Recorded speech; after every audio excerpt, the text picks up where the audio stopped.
We want to talk more about the situation there with respect to poverty in Latin America. We're joined by Paulo Sotero. He's the director of the Brazil Institute at the Wilson Center here in Washington, D.C. Welcome back to the show. Great to have you back. This is a topic, when you talk about poverty, there's a lot of things that come to mind for a lot of different folks. Let me start with the base case that everybody wants to improve the situation. What's the state of it now in Latin America? Well, it has improved. Poverty is in decline. In the specific case of Brazil, Brazil was able to lift some 40 million people, or let's say 20% of the population, out of poverty to the middle class that is now composed the largest proportion of the population. I mean, would you say this is a success story? Are we going too far by saying that, what's happening in Brazil and in other parts of the Latin America as well? No, this is a spectacular success story. You know, it creates new problems, it creates new challenges, because now governments have to respond to demands from a growing middle class that wants more education, more healthcare, a better environment, but those are positive challenges. I mean, we just heard from Michelle Begay talking about sort of lifting all these people out of poverty. And it's not just, one country over another country. There's a lot of different strategies that governments have been using. What's the one that you've seen that works best? I think it's a combination of economic stability, fundamental, and minimum wages, a baseline in terms of wages, and cash transfer programs from government that should be temporary. In Brazil, they benefit some 40 million Brazilians.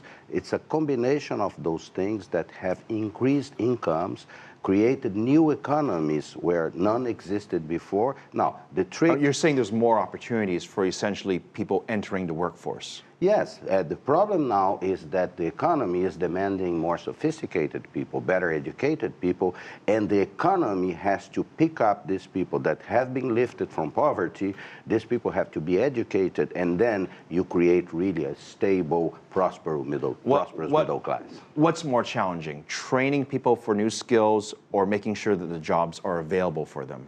Well, both are very, very important. Brazil is living this. Training people, education is the challenge. Anywhere, it's the challenge in Latin America, is the challenge in Brazil. In Brazil, we are in a transition period from growth that generated from consumption to a higher quality of growth that we have to have now that has to come from investment. Where in Latin America is it not working? I think in countries that are not investing in people, that are not concentrated. I would say the more populistly government countries. I know you're being careful here, but specific countries that you think really need to do much more work on this. I think that the case of Venezuela, where there were millions were raised from poverty, the case of Argentina, and some of Bolivia, all they can show prosperity, better results, but the question is, can this be sustainable in their case? I think other countries like Brazil, Colombia, Chile, this is more sustainable. Okay, if I'm Venezuela or I'm in Argentina and I look at what Brazil is doing, you said spectacularly successful. Why not copy some of the things that Brazil has done that's right? No, it is. It is being copied. Actually, the fact that President Lula is in Colombia has to do with the fact that Brazil has become a sort of a reference. The problem is the environment, the economic environment that will provide an opportunity for the people that have been lifted with government help